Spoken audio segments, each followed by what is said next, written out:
My name is Carla Camacho. I'm from Brownsville, Texas, and I'm a recent graduate from Yale University, where I studied ethnic studies and education studies.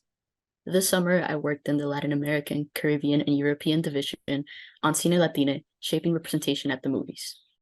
Cine Latina is a two-facet project. The first facet of the project is a Latina film research guide that consists of a historical overview of the representation of Latinos in film, a comprehensive filmography of these films, and a compilation of resources for researchers and filmmakers. The second facet of the project is an interview series with emerging and established Latina filmmakers. The main theme that I engaged throughout this project was representation, and so that's what I'll be talking about today. Through my research, I learned the history of representation of Latinas in American film. Here is a sample of some of the earliest films in our filmography. And as can be seen through the titles, which contain oftentimes derogatory terms to describe Mexican American or Chicano men, throughout the 20th century, a majority of the films depicting Latinas developed and reinforced stereotypes and tropes that were harmful and reductive. For example, in this period, the Motion Picture Production Code forbid representations of interracial relationships. Film historian Carlos Cortez explained that this meant that darker-skinned Mexican American or Chicano men could not be involved with Anglo-American women in the plot. So one dominant plot story then was an Anglo-American protagonist who rescued an Anglo-American woman from the Chicano villain. And that's a lot of what these films were about. Through the interview series, I learned about the present of Latina representation through the voices of Latina filmmakers themselves. One of her interviews was with Alexis C. Garcia.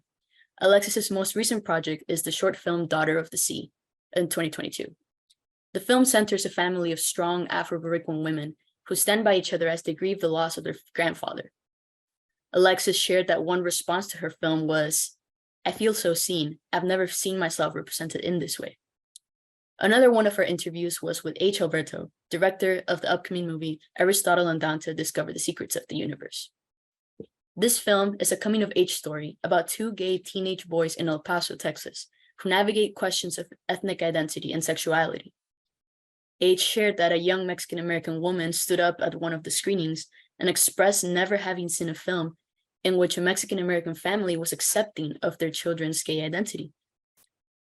Filmmakers like Alexis C. Garcia and H. Alberto are going beyond mere inclusion of Latinas by sharing stories about identities within Latinidad that don't often get represented. As curators of a Latina film research guide, our team reckoned with the fact that there is this long, complex, and ever-evolving history of Latinas in film, and that much has changed over time. Like I explained earlier, there are decades of consistent, harmful, stereotypical representations that still continue to this day. There is also an increasing number of Latina filmmakers who work to diversify the Latina stories and voices that are represented. My biggest question throughout the project was, how do we represent Latina representation? Given that we're compiling a guide for researchers, we opted for presenting as complete a demonstration of the Latinas in film as we could. Our guide then spreads awareness of the detrimental depictions of the community throughout history, at the same time as it seeks to uplift the films that show the diversity and complexity of real Latina experiences. I'd like to thank my co-fellows, Mateo Arango and Madeline Griffin, as well as my project mentor, Danny Thurber, and the Library of Congress for the opportunity to participate in this fellowship. Thank you for your time.